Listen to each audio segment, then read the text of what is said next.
Please, stand for it.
Be seated for decorate of a small tank.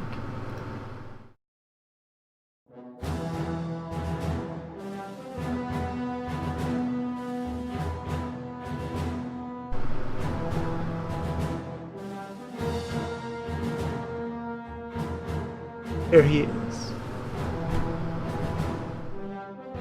So, since previous session, base coat was thrown on, giving it a nice sprayed on metallic finish that largely went quite cleanly. There's a few points where it went on a bit thick and created perhaps undue levels of kind of texture and roadiness that I could sand down. But for the most part, I kind of like how it's worked out, even as far as like the roughness added to it. And if we're not in the process of turning defects into features, why are we even building a lead? That's just the industry, the business. Very importantly, what was accomplished out of that, you could catch the reflection of, that's the status indicating light on the orb. That's microphone reflecting off of there. So the interior is now very glossy and reflective, and so that's going to do great things for its ability to eventually catch light. I still haven't gone out and sourced an appropriate block of LED strips, but they do exist out there somewhere, and I can just like throw my hand over, you can see that nice and cleanly coming through there. Both there's some degree of gloss that's been applied to the interior of the turret, and also I widened the hole that I had stabbed in it earlier, so that's providing a nice effective aperture for lighting it up. And if I just go ahead and snap the turret back off, throw this on here, you can see much more strongly how light is going to travel through the interior down to the ground once the whole thing is assembled. Naturally, the various like hatch holes that we cut have gotten filled back in with paint, but that's as simple as just stabbing a fresh hole, reopening a hole through paint. Far easier than the initial cut through the plastic, and some of them, that layer of paint is not so thick as to even obstruct light as it stands. That's all well and good. And we can get to some level of attempting regular decoration.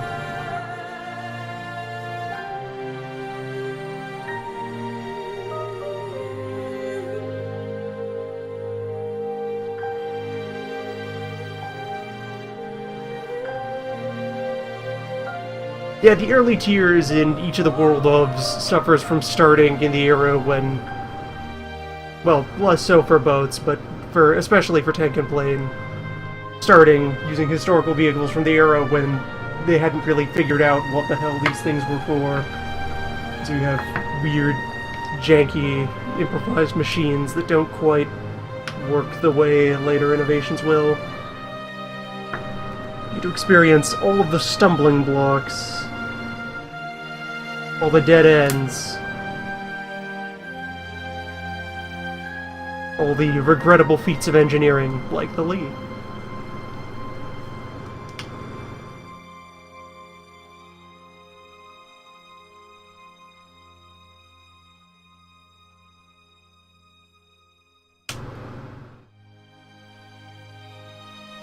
So after the grand, elaborate feat that I made out of the Prince of Wales camo scheme, this is going to be terribly simple and straightforward.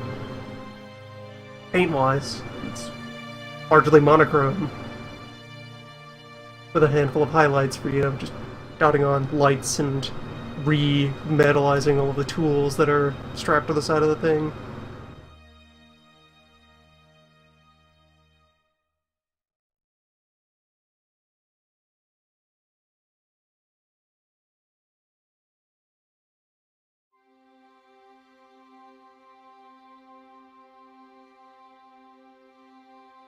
Bulk of the hull is just going to be a glossy white on the exterior.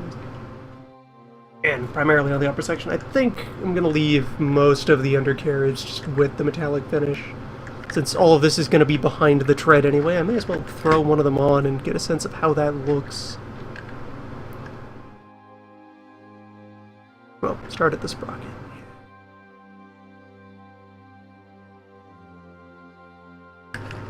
Just throw one of these on here.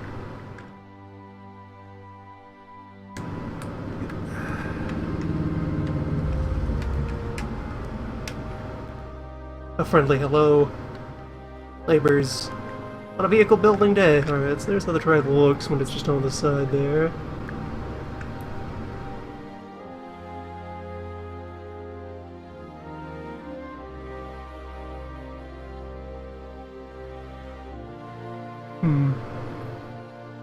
Having it all glossy makes it a bit too bright. I think I'll blacken the panel behind it so that it then highlights the suspension and the wheels.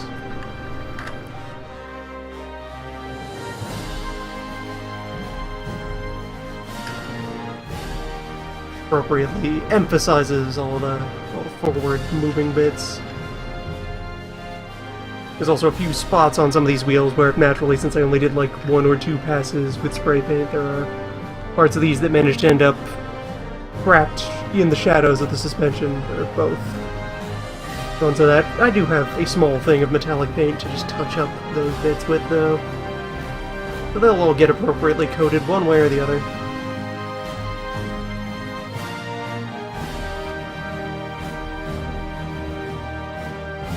Yeah, so we'll do things. Blacken the undercarriage. Most of the upper body is going to be in white, and then I am torn over. One creative decision to consider, in terms of making selections between which pre-existing creative work am I going to pay homage to ripping off visual design.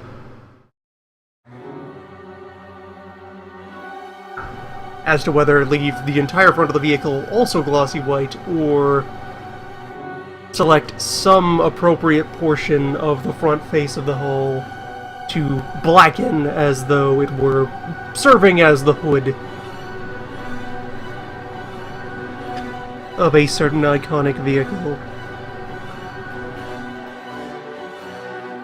And if so, deciding which portion of this to go with, since this damn sponson means the whole thing is asymmetric anyway, so can't really make an even cut of it that would serve on the center line. I can't visually evoke the hood of a car all that well with the entire front armor plate of a Lee.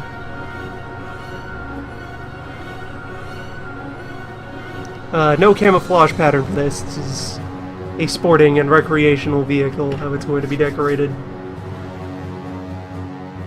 But we're receiving, if anything, the opposite of camouflage. It wants to grab attention, it wants to be seen, it wants to reach for the top. It's gonna be somebody, this Lee.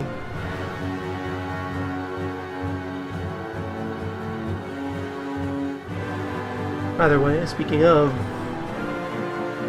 up, the upper hull is definitely going to be getting the glossy white, so let's go ahead and start applying a little and see how well it gets along with the metallic base.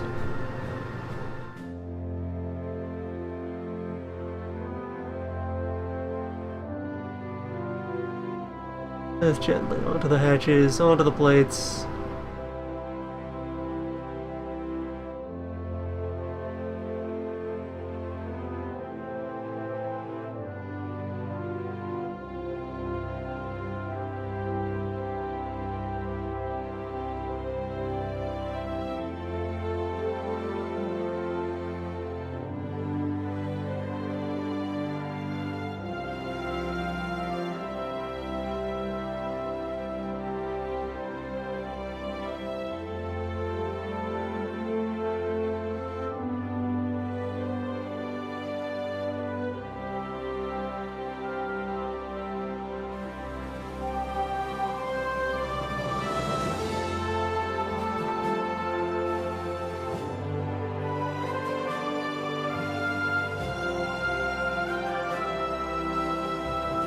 Feel free to offer more elaborate and articulated painting advice on the subject of thinnings and appropriate ratios for things.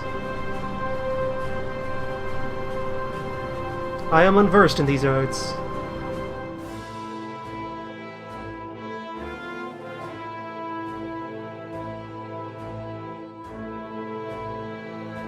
Unversed in these arts and not exactly prone to go looking for research material in advance.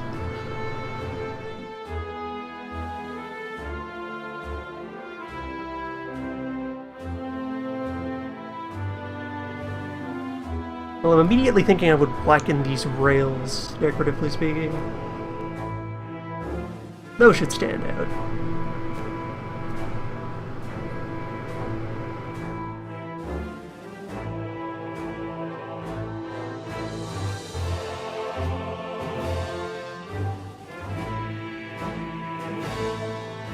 These rails, which I believe are for attempting to block shrapnel. Right, yes, I did learn about those in an earlier one. They're supposed to block shrapnel, but were so fragile that they would just become more shrapnel when hit.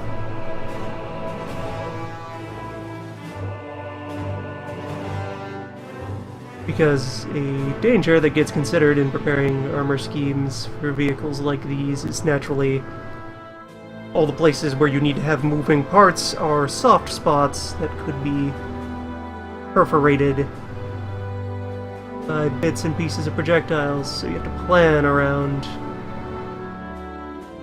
trying to obstruct that because if any sharpened, jaggedy bits of metal get through the wards where you're keeping, you know, your people and your fuel and your explosives, bad times follow.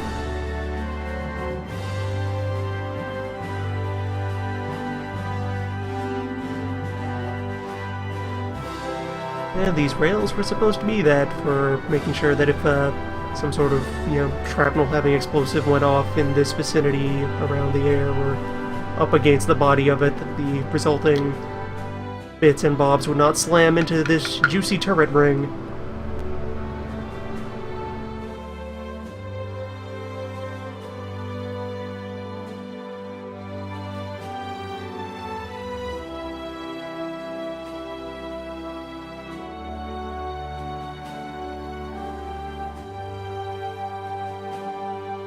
Since for ease of loading, a fair quantity of ammo is generally kept right there by the gun, and then more of it deeper in the vehicle.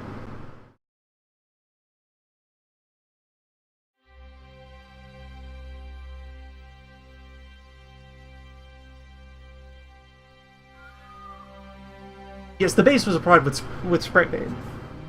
There was no hand brushing of all of this metallic gunk on here. Any point where it got blobby and textured was a result of me also having poor spray handling technique. Loitering too long, or rather loitering at all instead of just quickly sweeping across for each pass.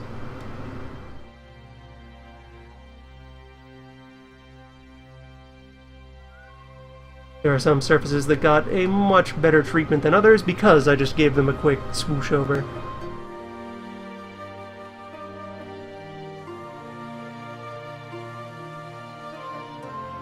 And it is also the case for, like, metallic spray like this, that it does have kind of a little bit of, like, particulate in there.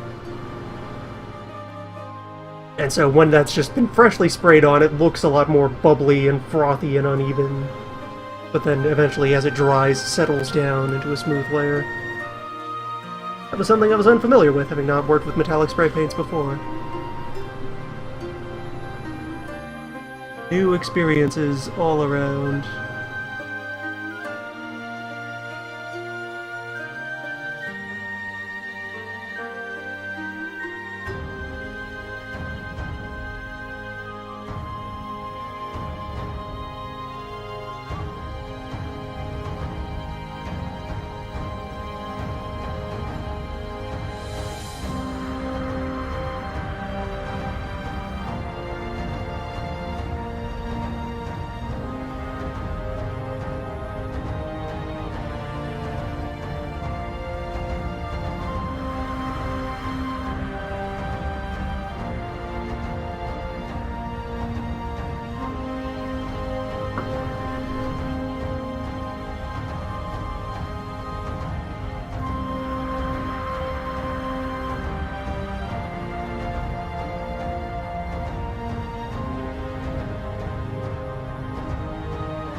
at some point, supposing this hobby continues and continues to be well backed with some manner of material resources, I may invest in a tiny airbrush that would allow for more controlled mass basing and create all kinds of possibilities. Though that also runs into the case of I'm not sure I'd want to use tools like that here at my desk. I would need to set up a different place to do painting, and then that would mean either any step involving those would be not on camera, or I would have to then also set up a computer and a camera and either record for post-viewing or set up an appropriate streaming machine and internet logistics to go from elsewhere.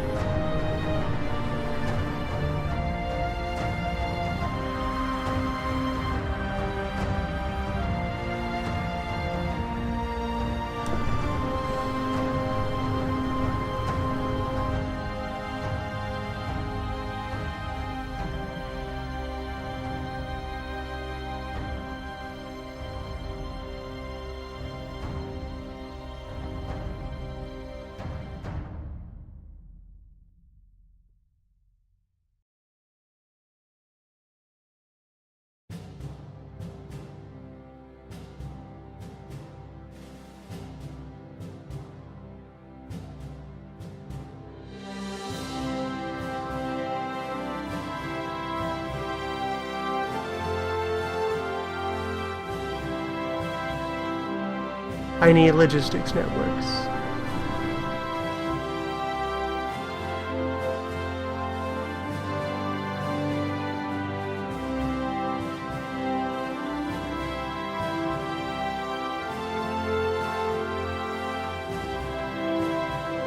Oh, that's the other. Yeah, that is another thing. Airbrush, depending on what sort I procured, could be quite loud.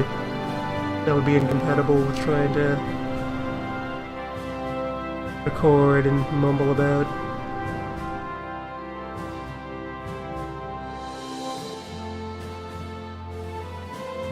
It would make live streaming any such event more difficult or infeasible. I could always just acquire a regular-ass camera and use that to record video for then review and post, or who knows, even like rebroadcast a satellite stream, just embed a video source in here and just reruns.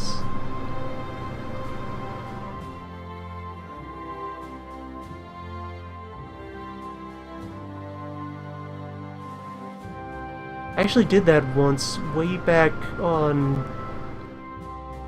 when I was on Ustream. Very early days of LP streaming of any sort. Where I had done something. I had played through Wily Wars in a series of sessions. Mega Man, Wily Wars, or Rockman and Mega World. It's the one Genesis Mega Man game. It's a remake of 1 through 3 with some bonus content stapled onto the end. Well, port, update, re-implementation. And like the on-site recording for one of those hadn't occurred properly, but I had my local recorded file of it. And I decided that I wanted it hosted on their site for whatever reason. So I just took the video file, fed it to my streaming software, which at the time I think was XSplit, and then just streamed the recording of the earlier stream so that it would then show up as a VOD for them.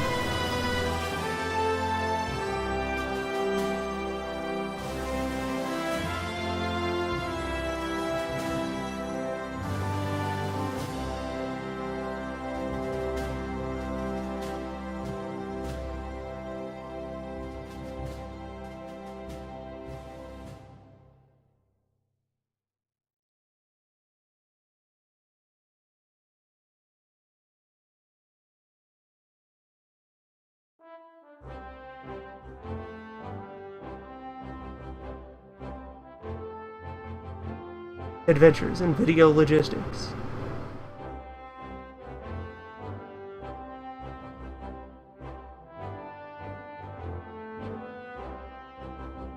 The hoops and arrows of broadcast entertainment.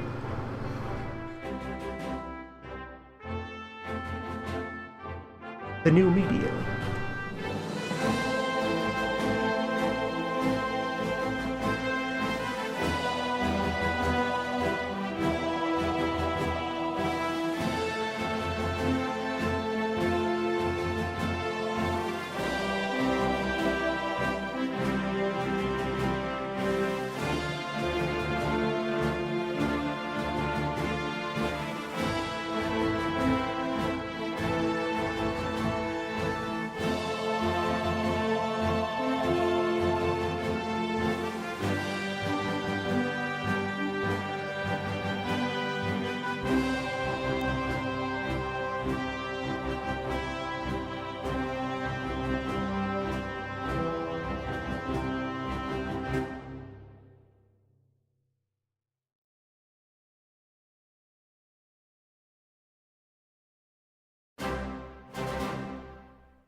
Let's continue to go about covering all the sensible regular surfaces. Postponing the decision of what I'm going to do about the sponson. Or anything else about the forward section in general.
In particular with the textured opening bass, I am surprised and impressed that so many of the details on the model didn't find themselves getting gummed up by all the particulate.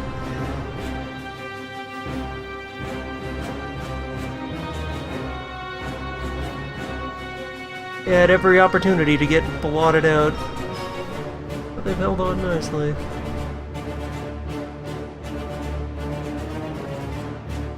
Quite robust. Or perhaps the paint is simply more well-behaved than it would first appear. There's only a couple of them that have, like, kind of a film built up around their edges.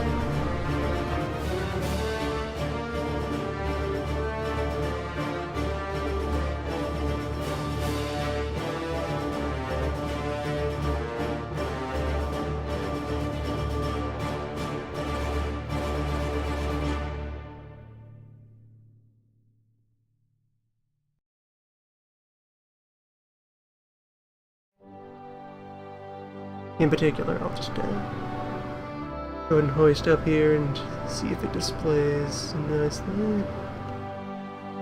The hand drill there, that got completely firmly gunked up, whereas like the shovel and the rope of all things, those are fine.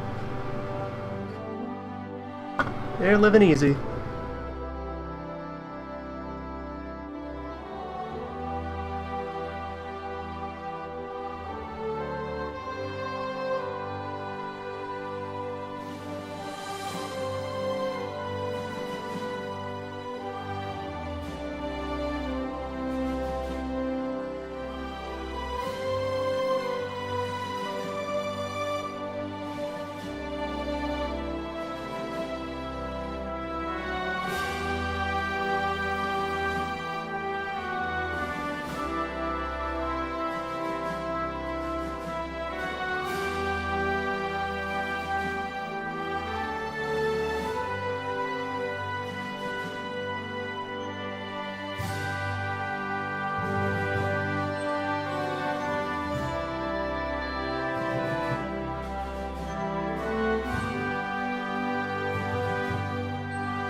Yeah, I think the only thing in the painting of this that's going to get close to the hassle I had with the prints is going to be when I start fighting back and forth to try to re-establish the color of all the little add-ons here. Moment I'm trying to preserve those details. Just of the tools themselves, really.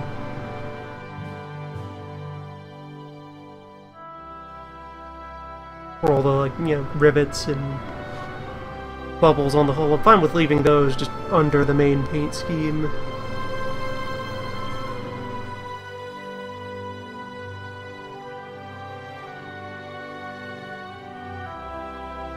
They belong in the mass.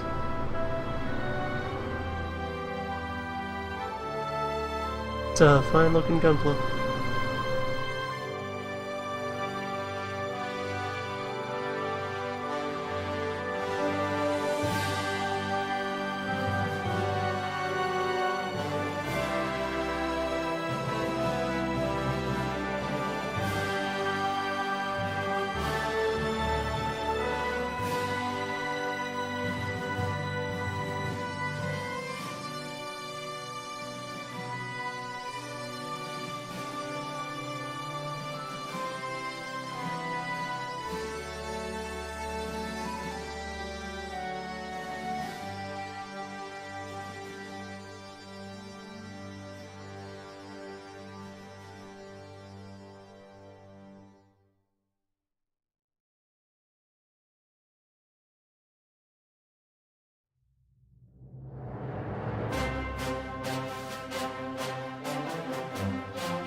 I'm drawing closer to the critical point where I'm going to take away the dry surfaces that I have to grip this thing by.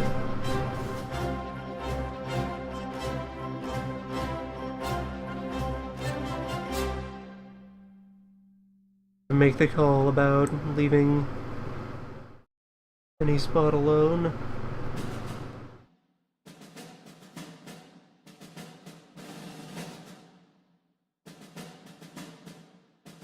We're just getting wet.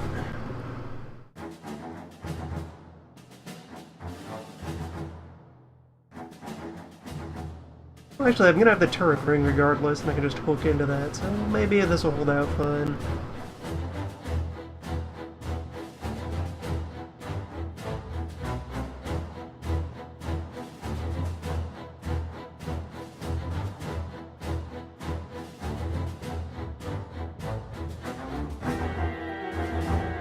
Turret ring will be receiving no further decoration to either side, since A, it's an internal part, and it's a point of contact between two moving parts that are snugly fitted for each other. Already had to do a lot of sanding to restore the ability of the turret to fit in there after the base was applied.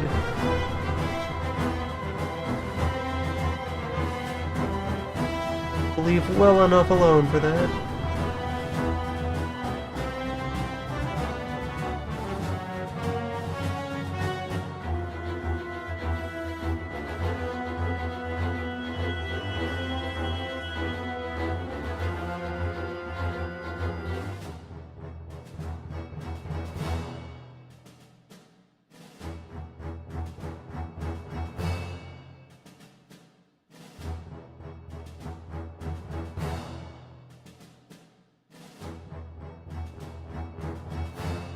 Also made no use of the clay with this model. Managed to come together without any substantial looking gaps. Not any that I wouldn't expect the paint to deal with on its own.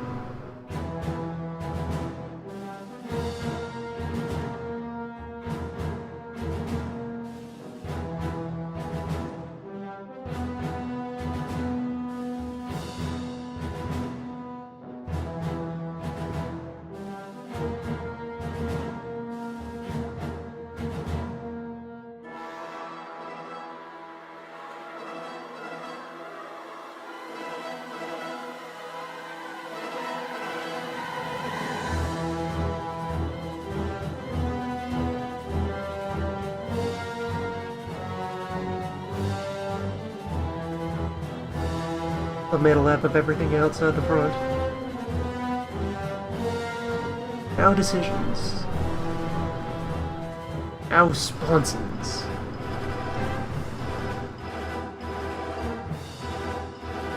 They solve a trouble like a sponsor.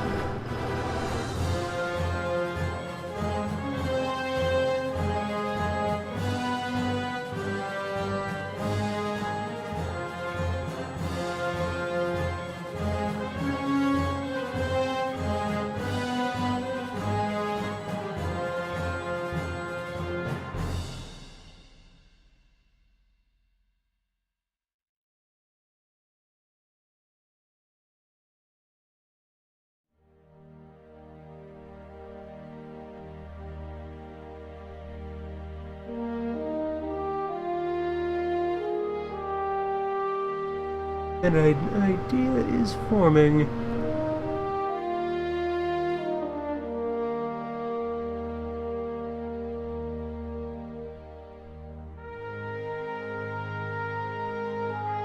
And if anything about it turns out not looking great, we can always carry on with fresh layers and re-engineer this thing until it's vaguely right. And vaguely right is close enough. That's the M3 way.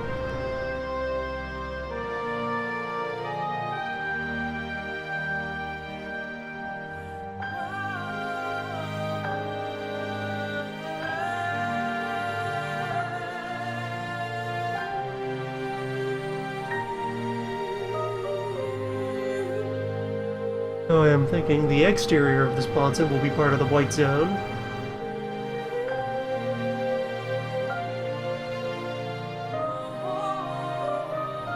And then I might blacken the gun itself.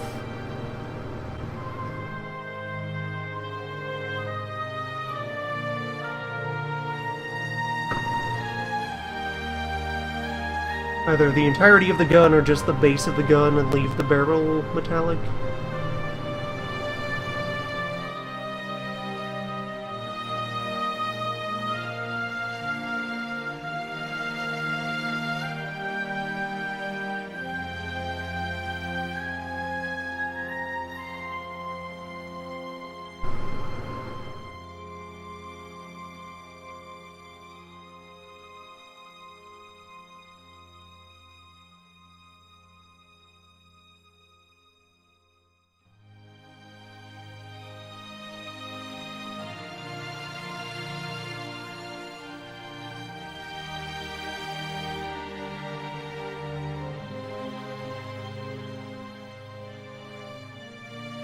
Hello, Wes, and in case you were being incredulous about the model, genuinely missed the start of this is a layer of paint on a plastic model. Metallic finish for faux metallic sheen. Accurate model of the decoy tanks that were sitting around at the fake staging area for decoy operation Overlord. Whatever they called the false operation. The oh boy, we sure are going to what was the other Calais? The other much closer region, the one that's like spitting distance from Dover.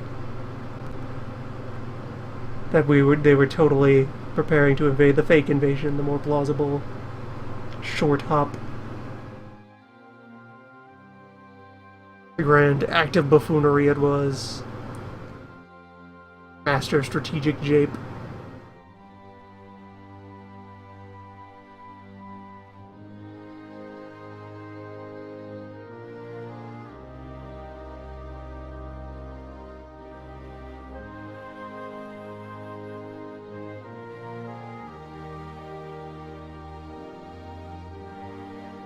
Authentic simulated wood.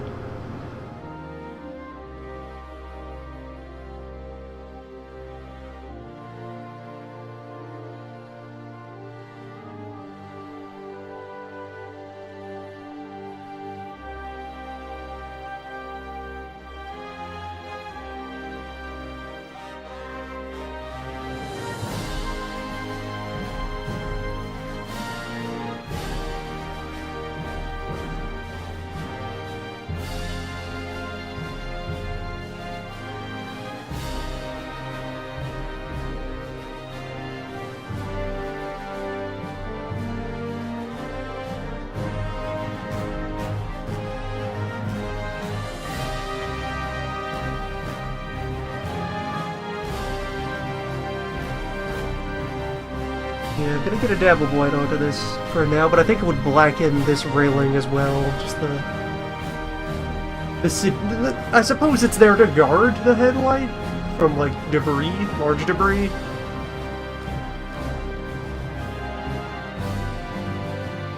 The not quite cover. Although if I sort out the logistics for heavier modifications, I might consider creating, like, a little shutter to throw over top of that to again be evocative of certain other vehicles.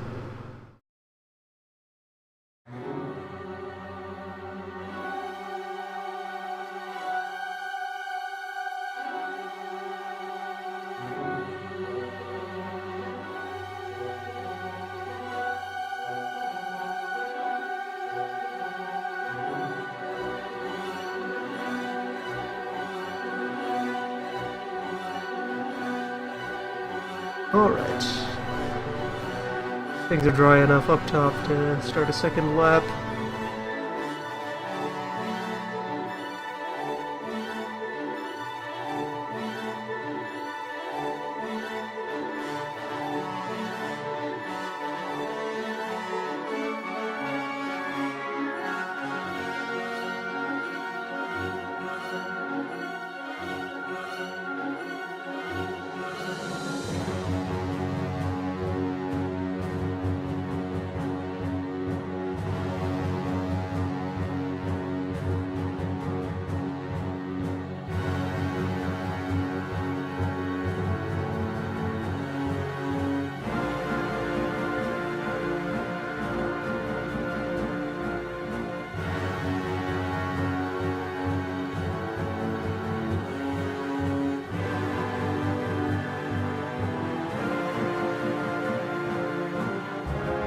Seems to be layering on nicely so far.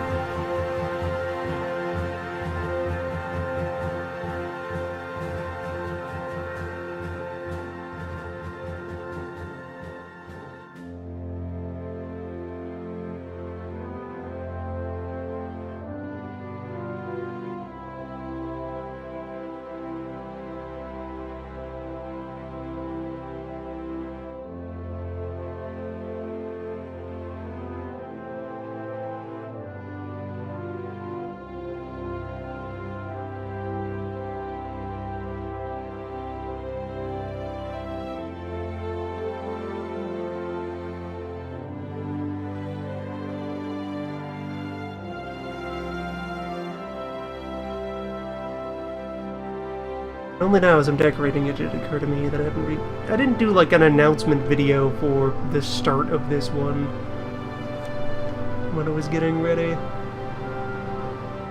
Back when we initiated the league.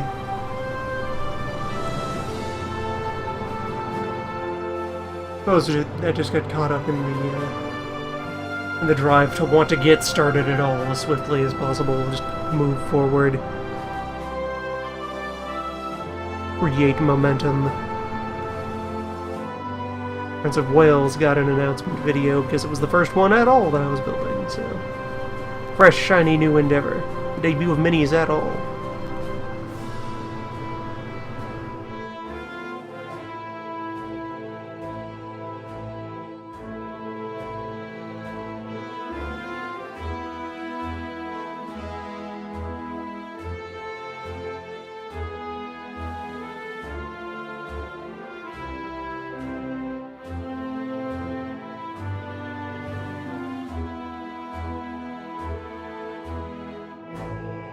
Could look into making sure each additional future project also gets a little bit of a hello.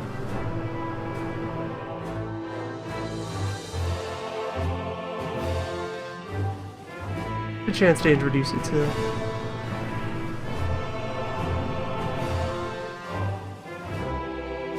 It just will always feel weird to me to use YouTube or any other video host as a way to distribute disposable announcements. Particularly of like a fixed event.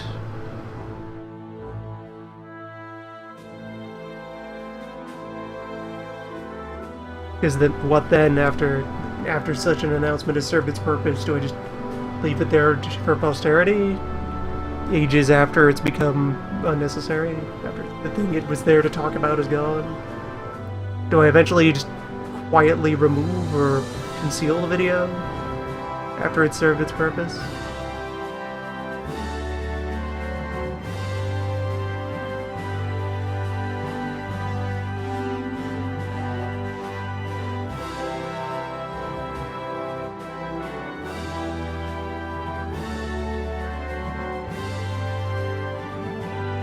Really, that's the role that I've actually felt very natural about using Twitter for. It's just kind of built from the ground up for quick, disposable blurting of things. Where someone is either going to pick up on a message right away, or maybe within a few days of it happening, and then it falls off into the void, never to be seen again.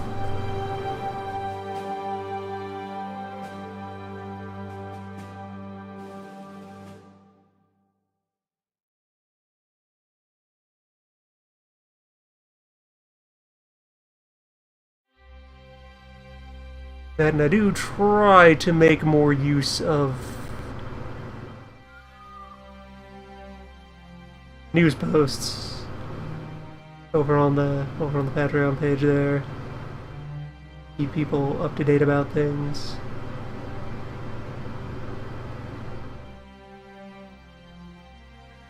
I end up feeling bad whenever I go too long without something that felt like announce-worthy news to throw down there. I'd consider starting to just regularly generate some kind of status update. But at the same time, when you have persistent storage of information like you would on a blog or on a series of videos, I feel weird about overcrowding it with, just noise.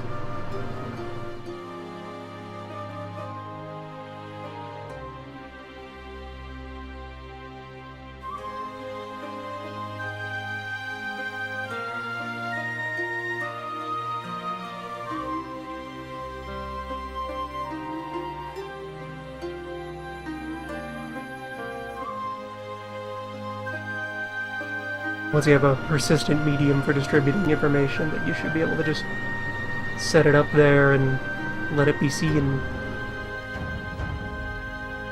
And when people come by, it's there. All on the board. Wave after wave. Convenient piles of automated notifications. Ready to deliver you the latest news.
I got 2 coats coming along well, but of course, working with white, it's hard to judge how it's going to work until after you've let it dry.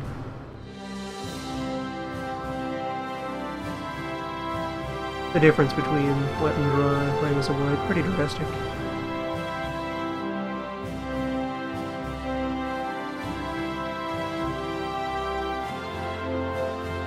Very delicate pigment.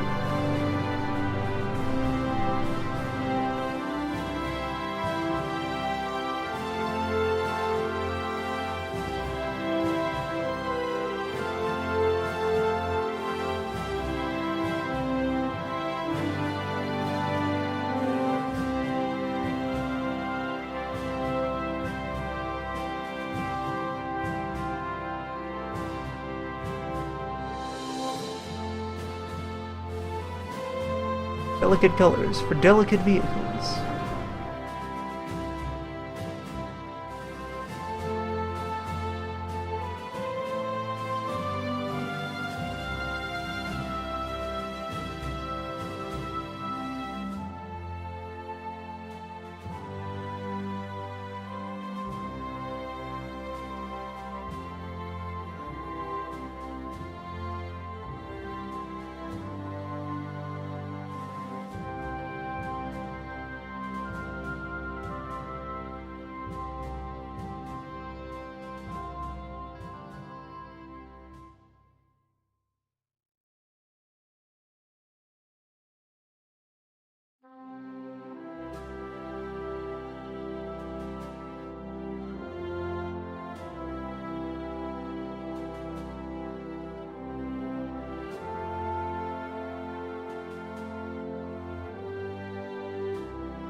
I think that's everything for the second coat.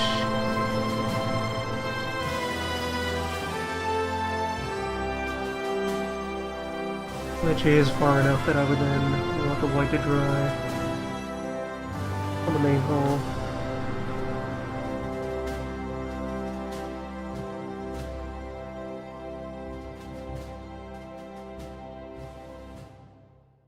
So with that done, let's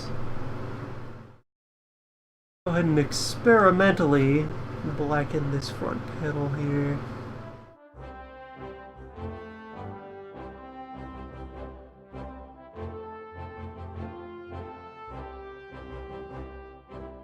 Which pools of water.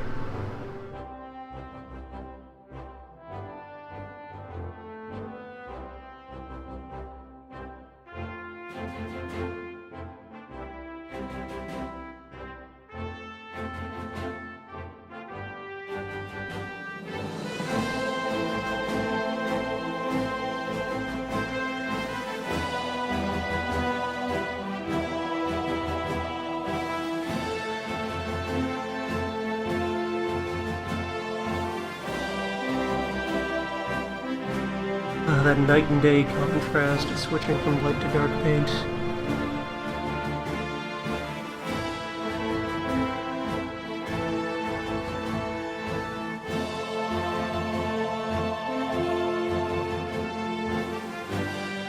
You go from placing faint half suggestions of where maybe I'd like a line to just immediate sharp contrast with every stroke.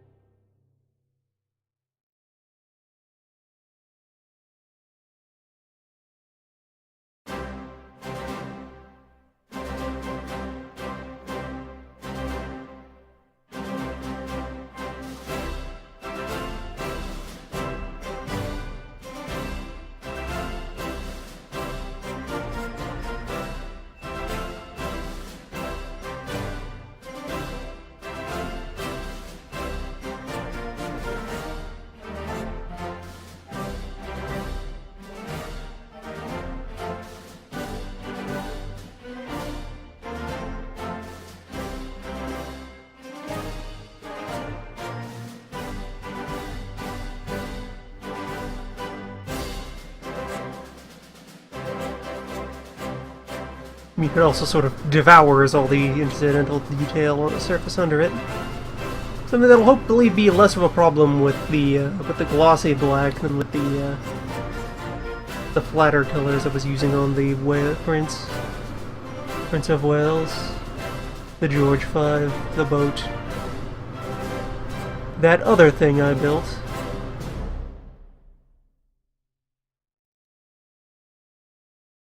Last project.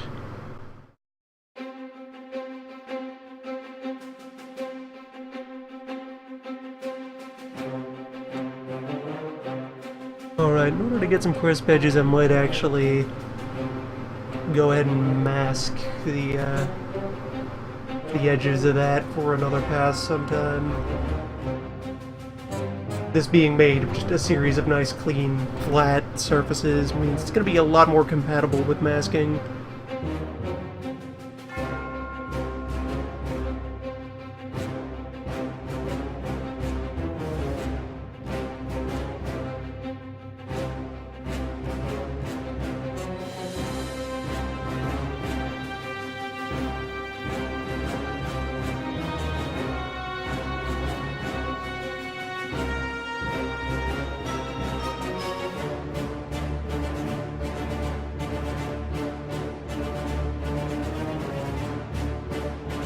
The flatter surfaces and the larger scale, meaning that we're engaging a lot fewer, like, tiny, barely there bits. There is nothing on this Lee that is as fiddly and intricate as all the little observation decks on the superstructure of the Prince of Wales. The Lee is quite well behaved by contrast. Very agreeable shape.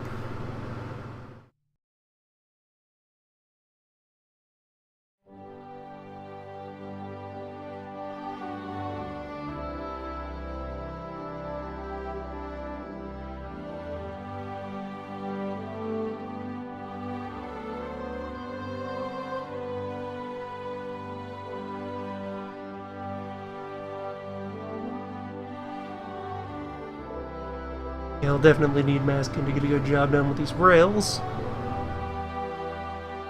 A bit of a pilot swab to visualize.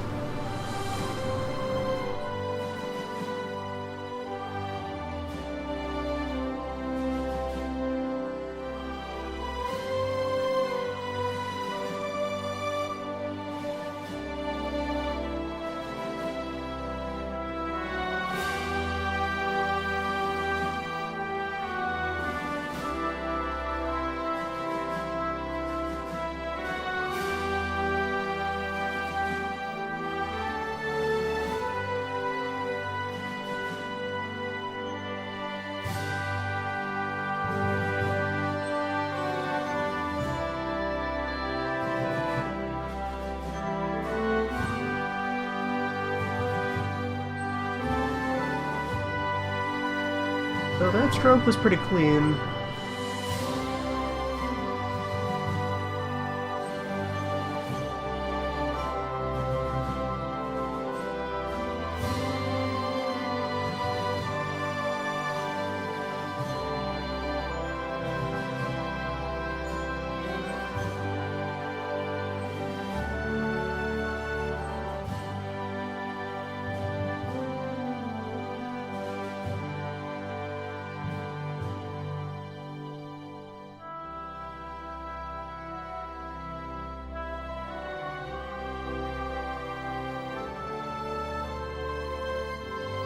And that one less so, but this is also the smaller of the rails.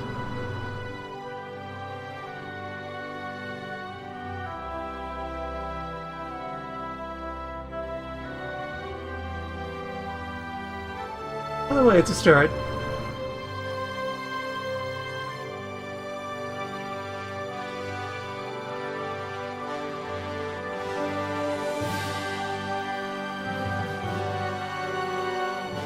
So let's see, regarding the gun.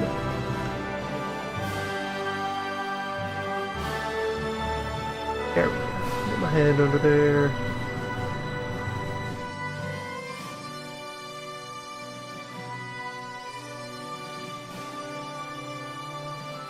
Half the trick with this painting is in finding comfortable positions to hold the model at the right angle.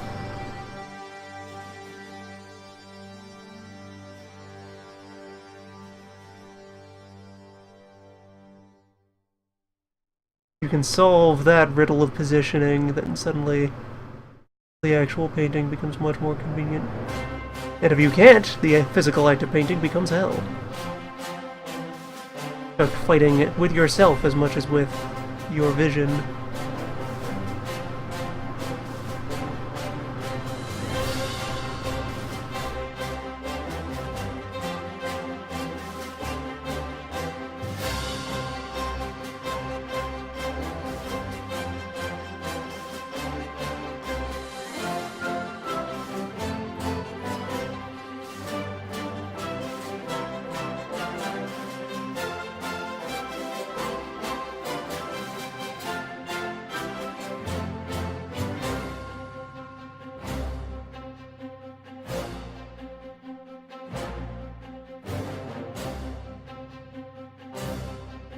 Was the other inadvertent historical thing that this color scheme is going to kind of invoke for the Lee is ending up with a tank that's painted in sort of like the parade colors that ships would have at the peak of the arms race, when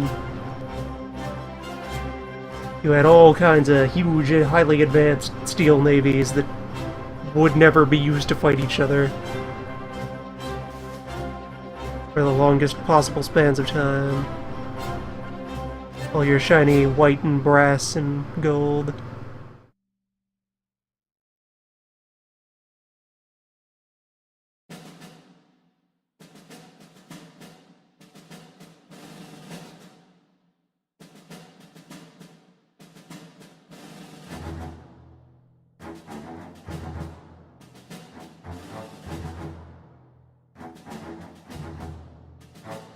Your days of, well, if we fired the guns, we'd have to repaint the boat, so let's just not do gunnery practice today.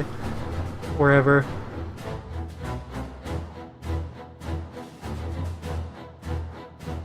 We're supposed to be ready to fight well if we have to boat fight, but we're also supposed to look good when we don't fight. We spend less time fighting than we do not fighting. Priorities. Basic time management stuff. Return on investment.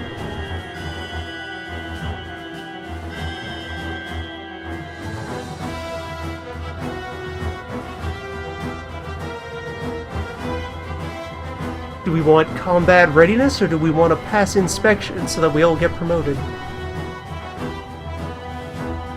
Look good in front of the Admiralty, retire to a nice seat in Parliament.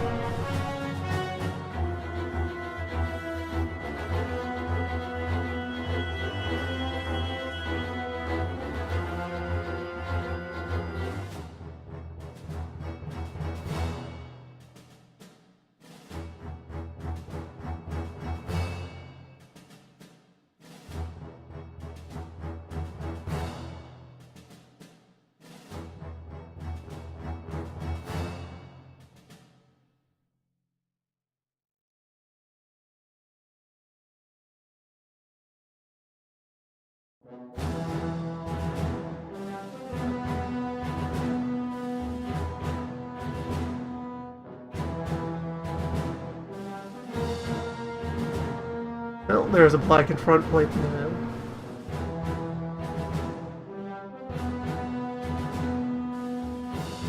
Might work out if I like ease back to maybe just the more sloped bit and leave the section with the hatch white. Possibly extend the blackness around to the other more angled section off to the side. That'll be easier to think about once I have just the model dry and ready for staring at.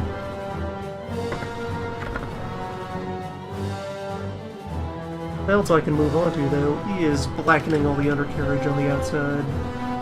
Oh yeah, that's another thing about how the front is going to look. I have to remember all of this front plate that's part of the underbody. That's going to extend everything.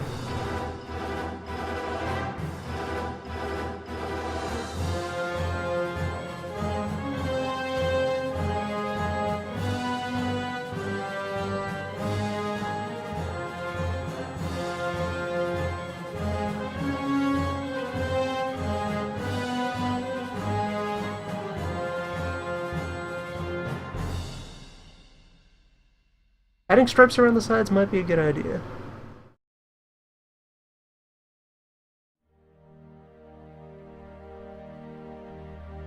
Ideally, I'd want them to, align with some part of the hull geometry. Although, again, since it's a very flat, even, angular thing, it won't be too hard to just mask straight lines onto the side of it.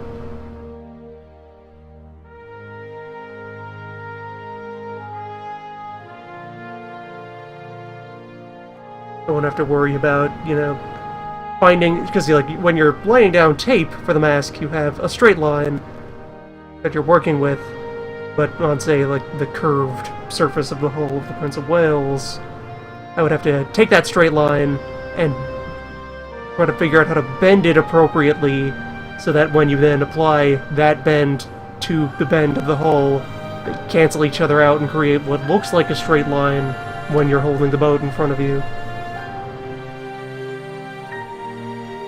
Because if you just draw a straight line along the hull, it will sneak away from you.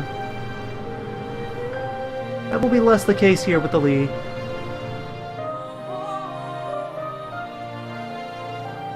Lee does not have strange, ambitious shapes. Sticks to the fundamentals.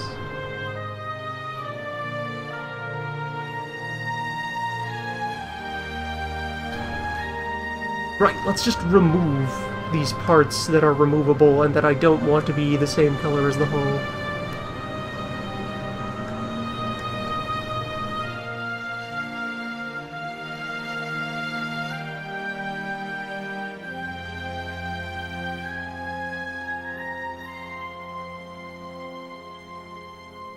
Come along, Sprocket. Get off of there. What are you doing? Don't be too comfortable on this tank. You can be replaced at any time, Drive Sprocket.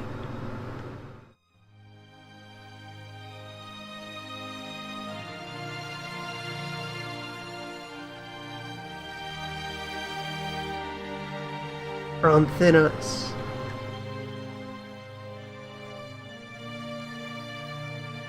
And off go the idlers. There. Nice open surface.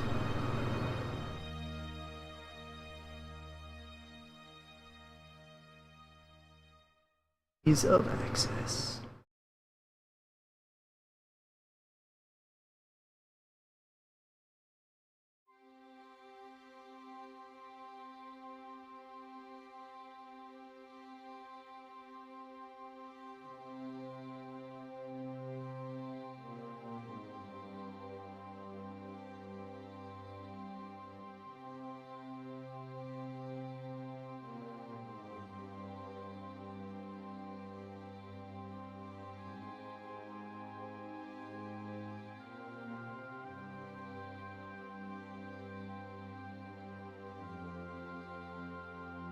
Yeah, there we go. That's gonna draw attention to the suspension.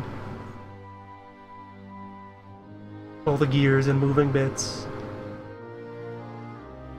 Both as a base, and then also once the lights are applied, since then that'll be glossy, but still dark.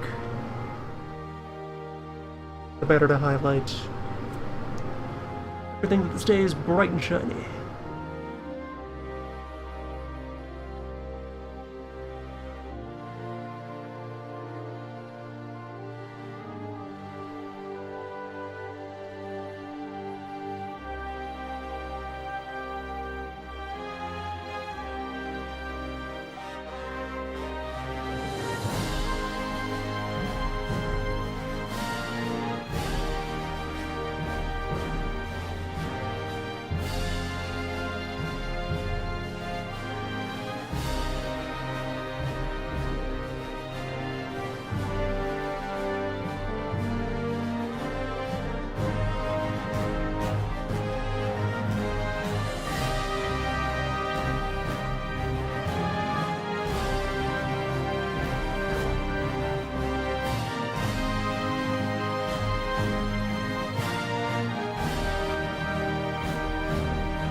And for any parts that I decide to walk back on, I have a supply of metallic silver as well for rushing on.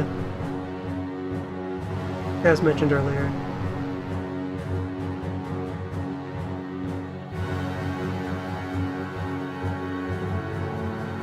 I can just re-metalize.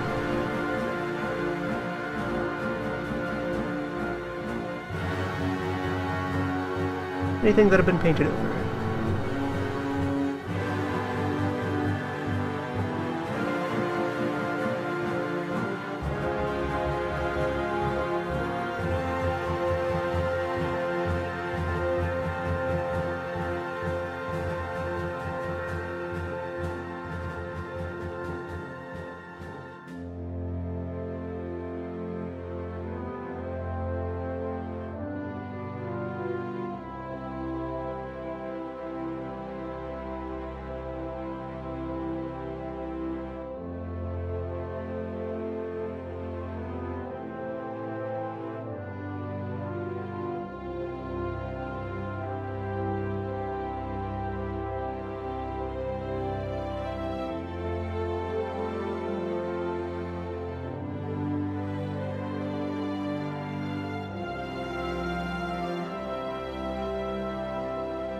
Mostly I expect that will just be used during the detailing, highlights, touch-ups.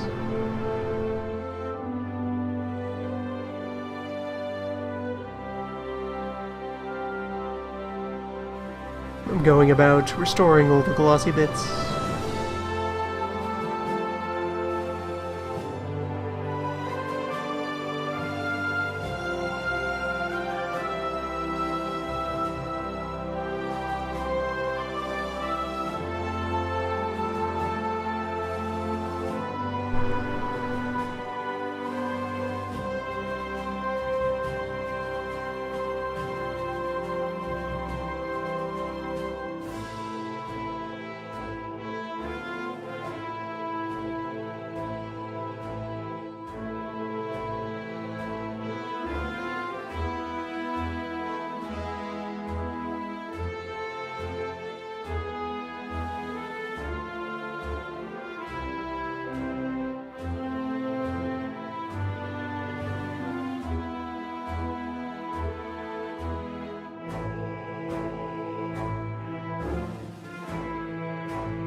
Bringing us back around to the front.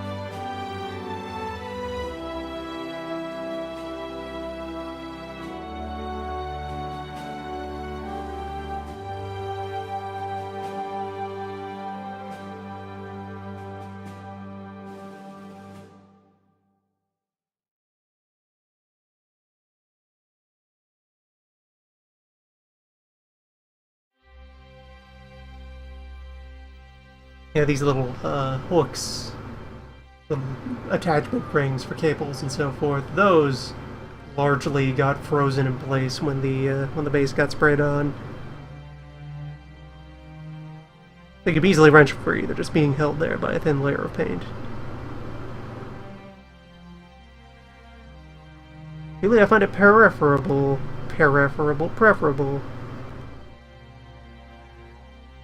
just having them freely flopping around. At least now they're secure, so I can work around them.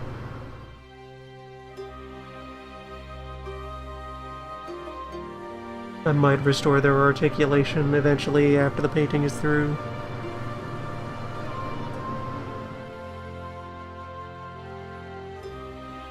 And the eventual recipient of this model, whoever that could be,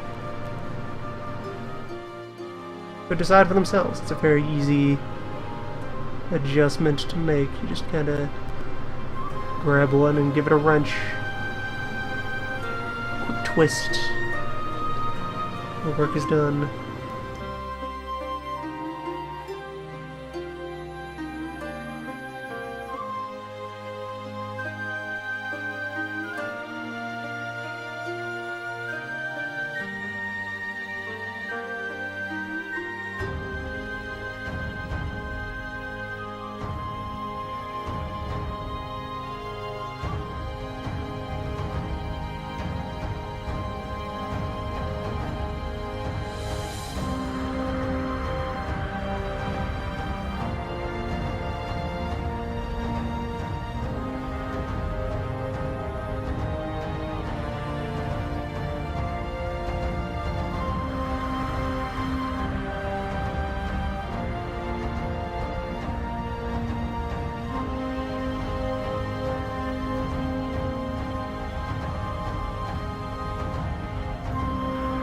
There we go, there's the first pass of blackening all the sides and underside. I'm wondering if I should assail any of the back. Because I know, like, all the exhaust stuff, I'm gonna leave that. Leave that metallic, definitely.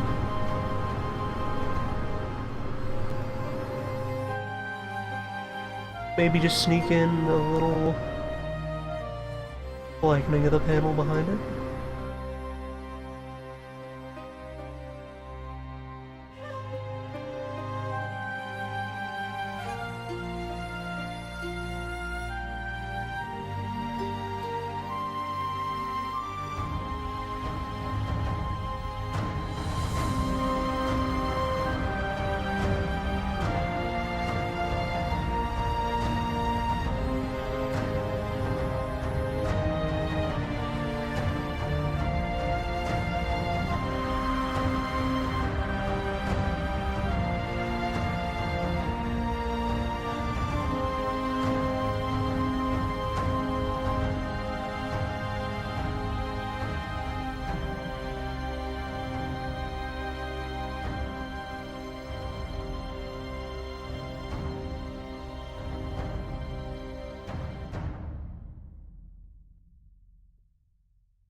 That ring will need separating so that I can get it free and restore its normal tone. I'm gonna leave all the attaching rings metallic if I can.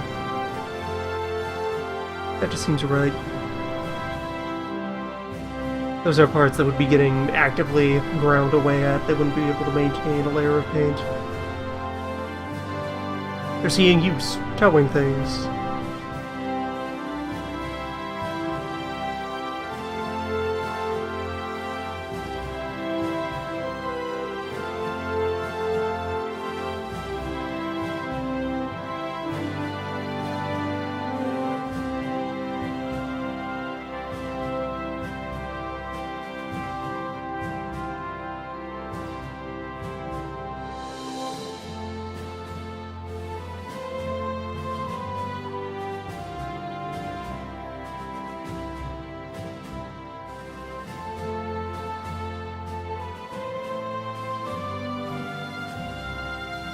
Bit of a blemish there, but that's easily cleaned.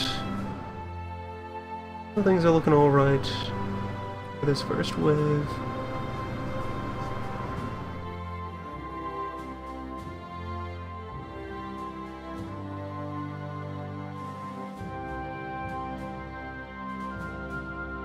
spreading. There we go. Watering it down, that's the ticket.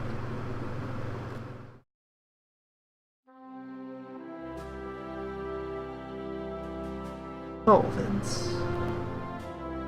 Yeah.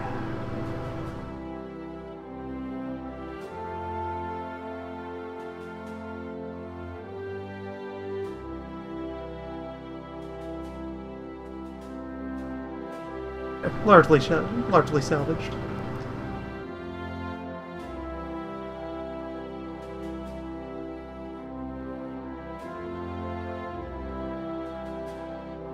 Still a little disheveled, but that's within tolerance.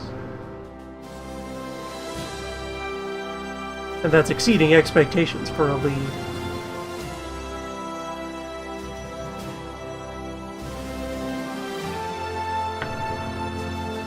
Alright, so just set you down on your wheels.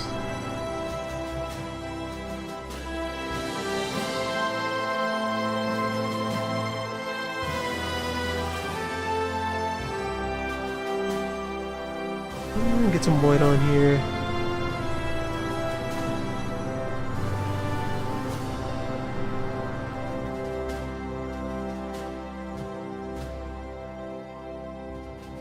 That's another surface that I should sand, because everything past this little line that you can sort of see now here, where I stopped painting, that's where this plate clips on, well, slides on.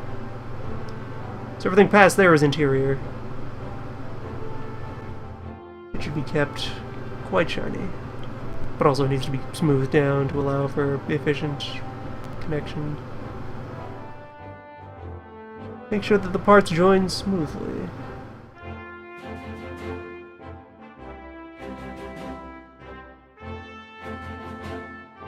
Swiftly and without error.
But I am left wondering if I should do anything with these ribs here.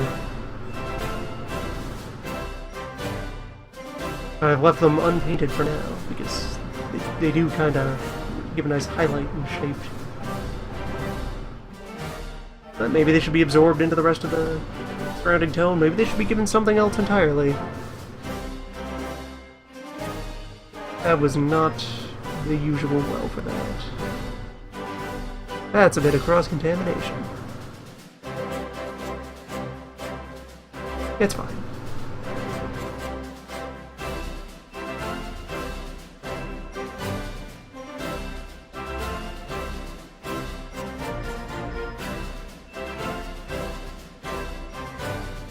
Nothing mission critical there.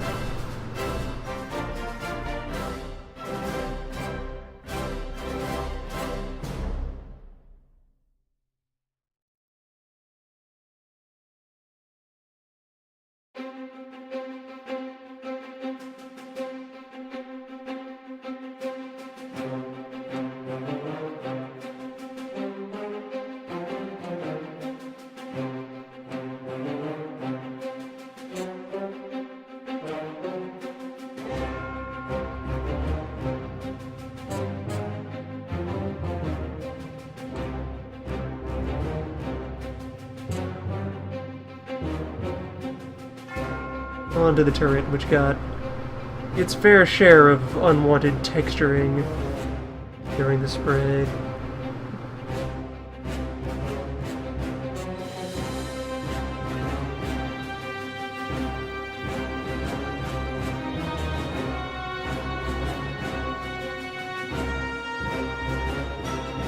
Cast from the single worst mold in the entire foundry.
Now think about the turret here that I hadn't noticed while building it that became more obvious while I was testing light.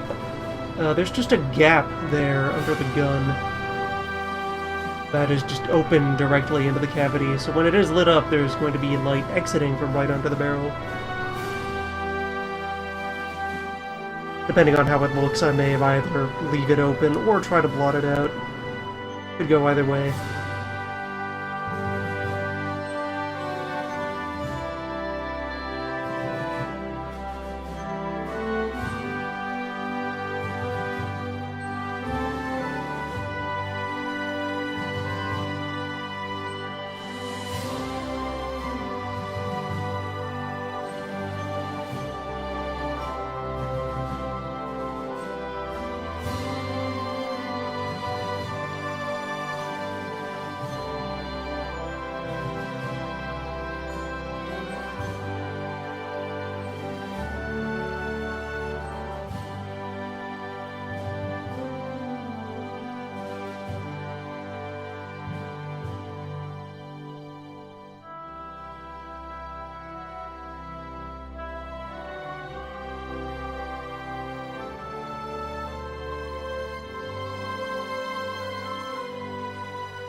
No, let's just leave that hatch metallic.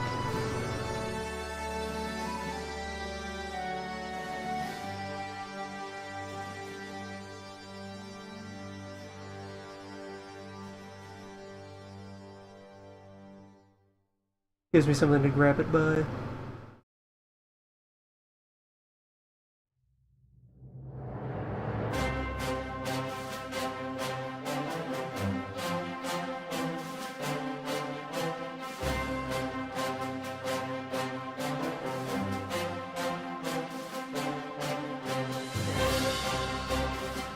And we'll go for another pass on all the surfaces of the main hull.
Definitely making headway in establishing this code.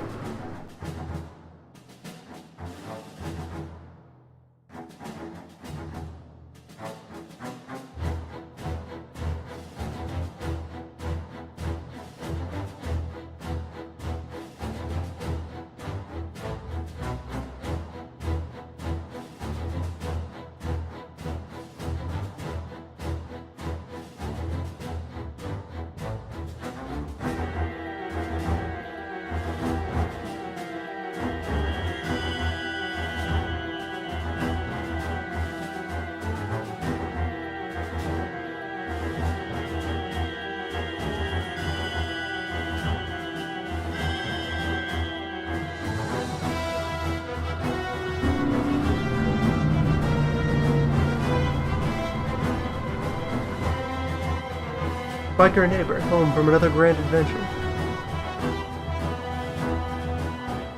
Or perhaps receding directly into the next. Theirs is a busy life.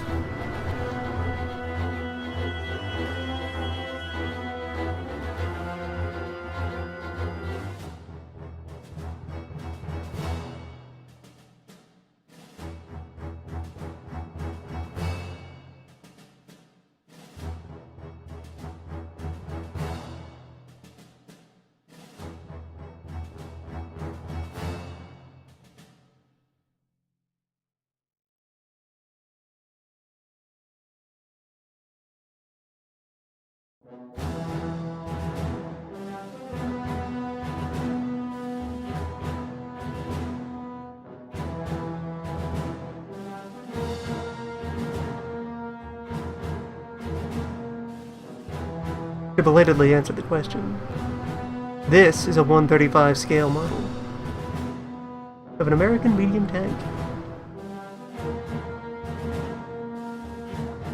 From the early years of the World War.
There we go. Choosing to have black and white try to commingle near some very tight corners and thin lines. There we go. I've created my new decorating hell.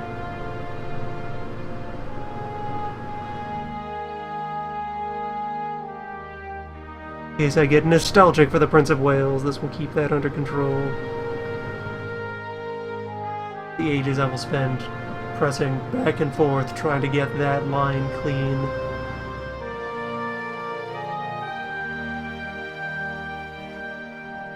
That is the blood price.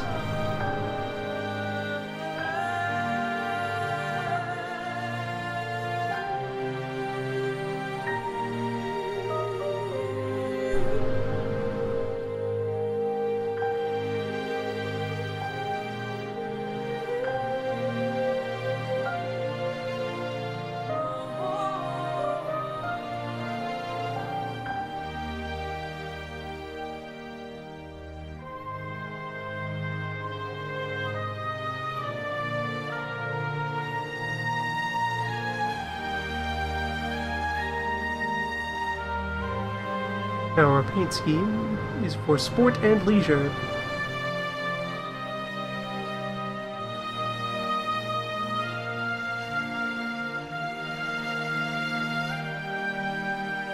Nocturnal ordnance delivery, and morale-boosting activities.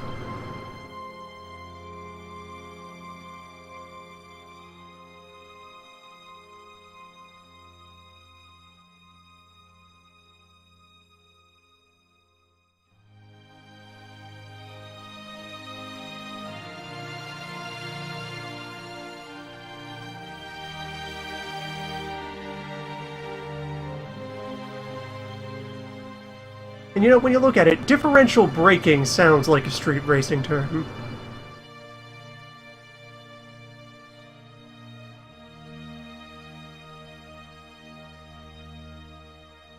That being the method by which many sorts of tank, including this one, steer while moving. They just slow one set of treads.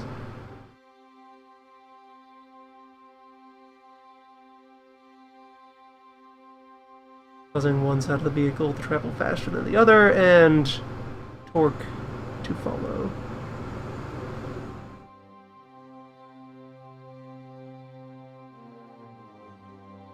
Starting to shed a few bristles off of this brush.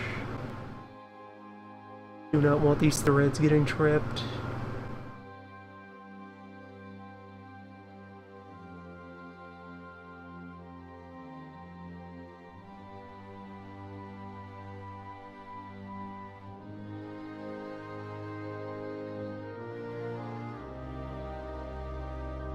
They have to mount some kind of rescue.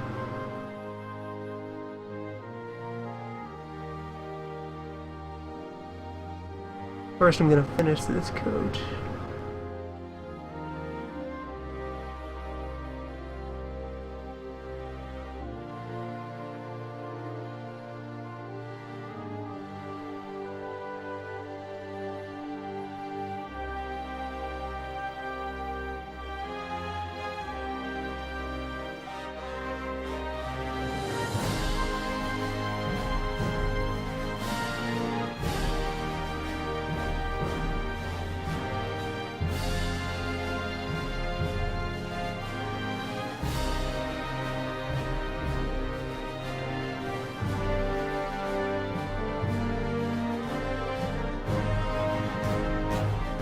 Yes, this is a traditional mid-weight party wagon designed to be shipped out in Lend-Lease in order to replace British losses after Dunkirk, where they had to abandon many of their pipes and drums during the evacuation. Required new ways to conduct festivity. Designed something that would be well armed enough to compete with German armored polka divisions.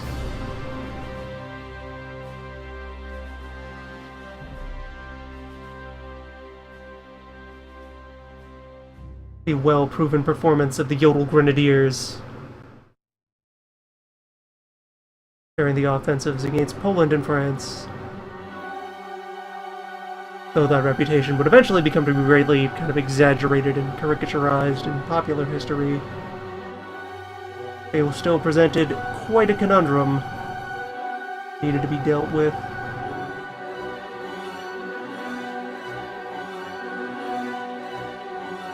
Served as an effective stopgap until the Sherman could arrive.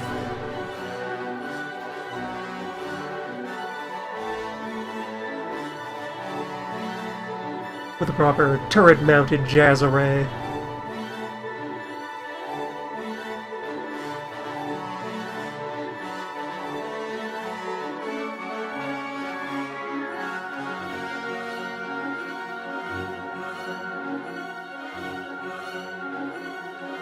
Lee had to settle for the sponson-mounted 75 RPM phonograph.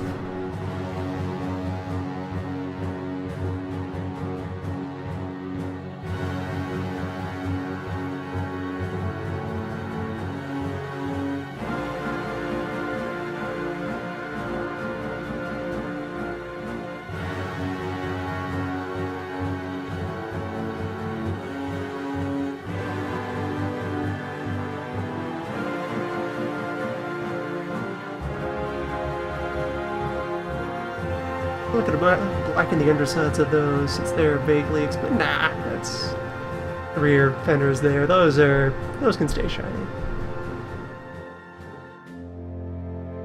Consider blackening their undersides and the underside of that plate just to be consistent with the one that I've already covered. Yeah, consistency. Consistency takes precedence here.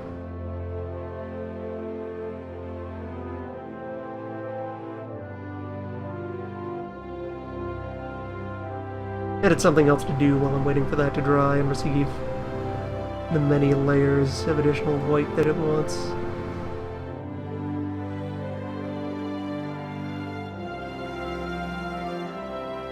Go ahead and quickly blacken these.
And I set you down without having paint on any parts of the footprint. Yeah, it'll be fine. There's paint in contact, it's marginal enough that it won't matter.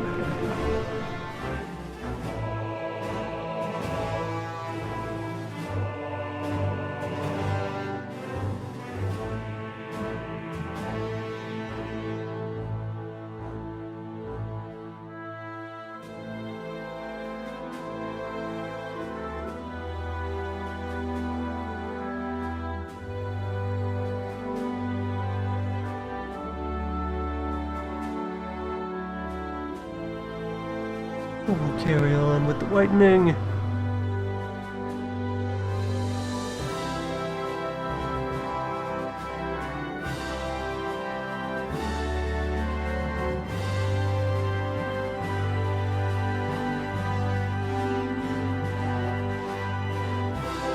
Spotted a couple interior surfaces I'd missed.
Right there.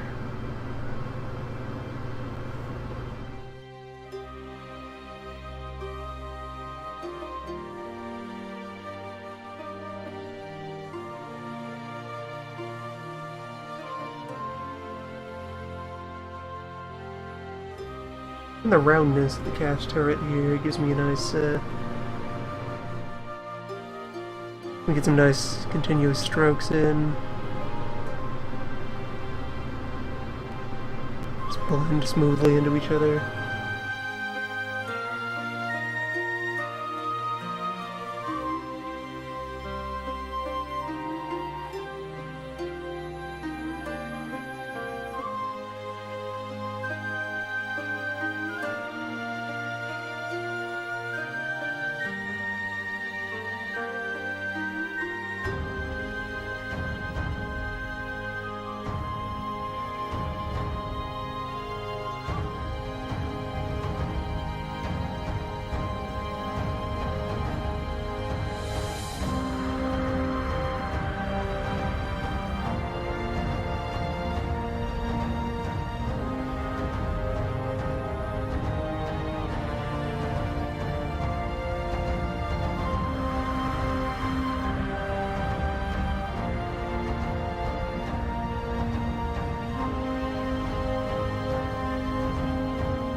Charlie with its characteristic, bumpy cast turret.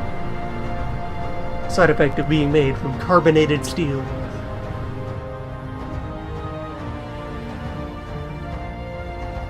Light, fizzy, refreshing.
No, just the decision of if I want to do anything with the 37mm gun.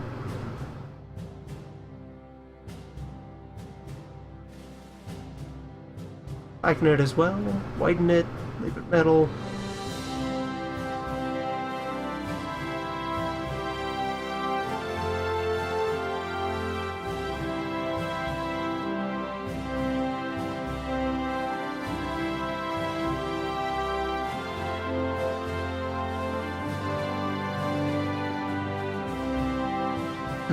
Several potential decisions.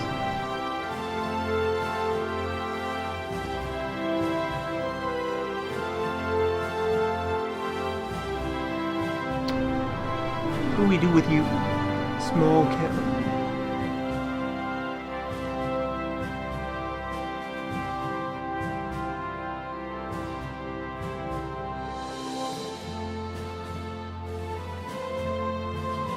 The commander has been left completely unpainted right now, and this...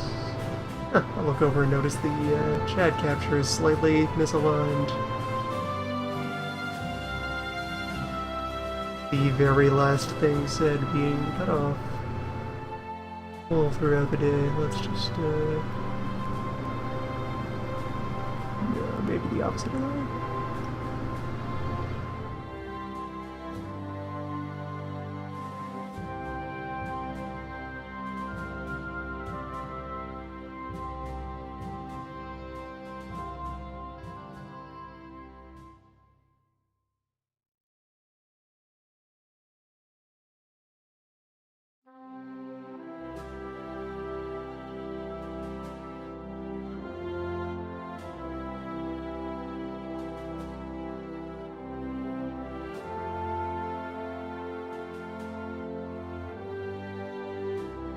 There we go.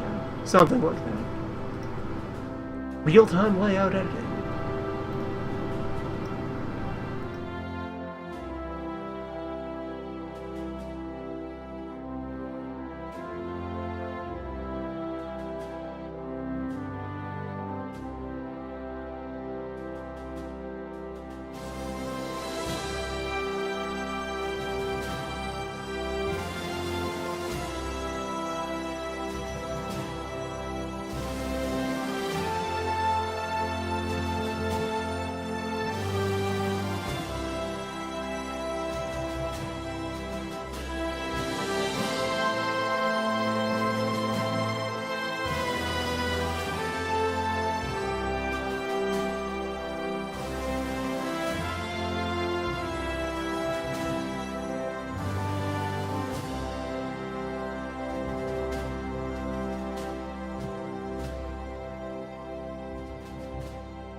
The state of the model is drifting firmly into watch paint dry territory.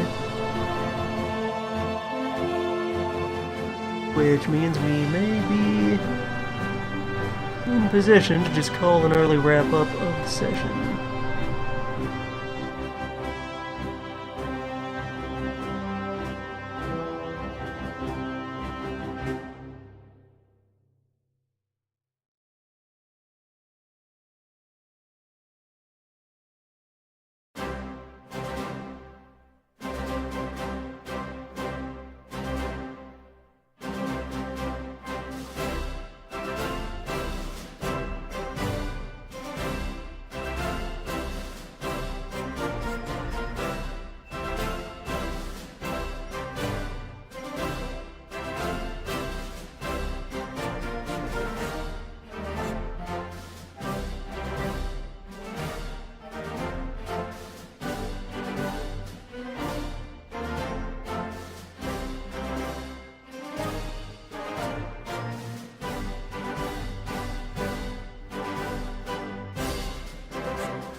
Yep, just to wrap up a little quick passage.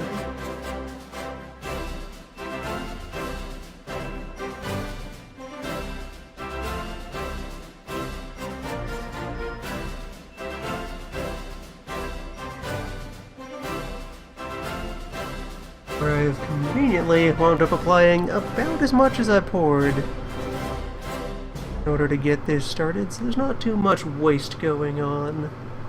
Helpful. Very important to conserve supplies. Put logistics first. An army marches on its crowdfunding.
Yeah, everything's looking about right here.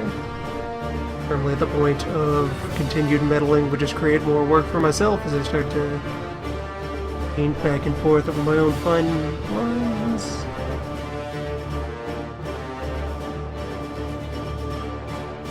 Yeah, there we go. Great deal of fine load-bearing progress made, getting a bunch of core layers of decoration on there. These have to be lifted. I'm gonna try to hoist it gently. Right, grip it by the wheels. Wheels are dry. Wheels have not been touched.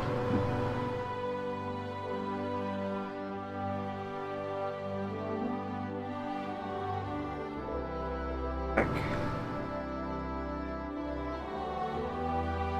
And our good friend gun turret.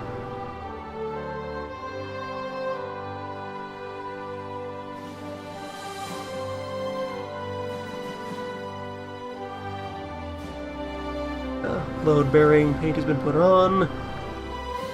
In future sessions, detailing and hopefully finally sorting out where I am going to get my lights and then where I'm going to mount my lights.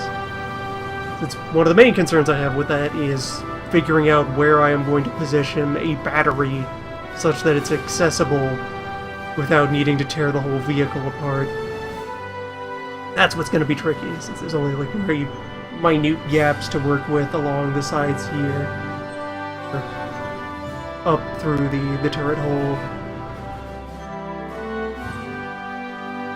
Yeah, so we'll have to secure the lights, do all of the detailing and finishing of the various parts for painting, and then sort out whatever accessories I'm going to throw on the commander. Yeah, probably try to secure some kind of tiny glow stick, probably just, you know, a little plastic rod painted with some neon color that'll actually react appropriately to tiny things.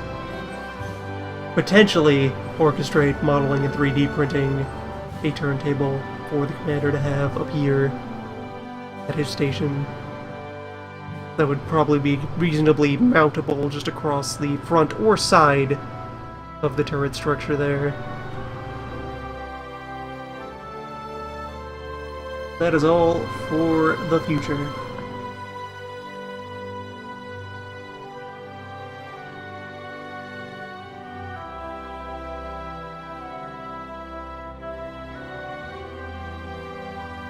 The Leap.